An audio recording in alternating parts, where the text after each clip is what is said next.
سوال تپوس بل چا کړی دا چې استنجا بالماء څنګه ده، صرف په اوبو باندې اودس کول څنګه دي. مونږ چې ورته استنجا اودس وایو، ښه استنجا ته استنجا کول یوازې په اوبو باندې چې هغې سره لوټ او ټیشو پیپر استعمال نه کې، دا څنګه ده. بعضې خلکو غلط تاثر خور کړی ده چې دې باندې اودس نه کېږي. نه، دا دروغ خبره ده.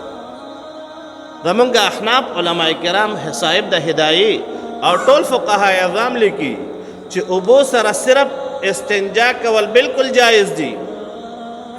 یو سړی د مونږ چې باتروم ته لاړ شو نو په اوبو باندې استنجا کوو که نه؟ هلته خو لوټې نشته مونږ سره، نو لهذا یوازې اوبو باندې استنجا کول دا جایز دي. بعضې خلکو دا تاثر خور کړی ده، وی نه ته چې اودس مات کې وی دا پلیتي دي بدن ته خو راشي، داسې خبره ده. دا ګوره وهم او وهمونه دي، دا سړي ته وسوسې دي هسې چې په اوبو د استعمال کې بس صحیح ده، اودس دې وشو او استنجا دې وشوه، راځه چاراندام کوه بس مونځ کوه، ستا اودس شوی ده. بل طرف ته دا افضله ده چې هغې نه مخکې لوټه استعمال کې، ټیشو پیپر استعمال کې، دا افضله طریقه ده.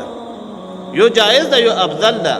نو افضل دا ده چې مخکې لوټه استعمال کې، کاڼه استعمال کې، ټیشو پیپر استعمال کې او بیا په اوبو باندې وکړي، نو دا افضله طریقه ده.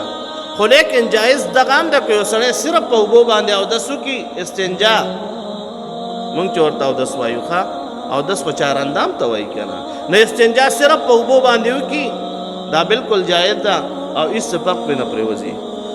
وصلی الله تعالی علی خیر خلقه سیدنا و مولانا محمد و آله و اصحابه اجمعین برحمتک یا ارحم الراحمین.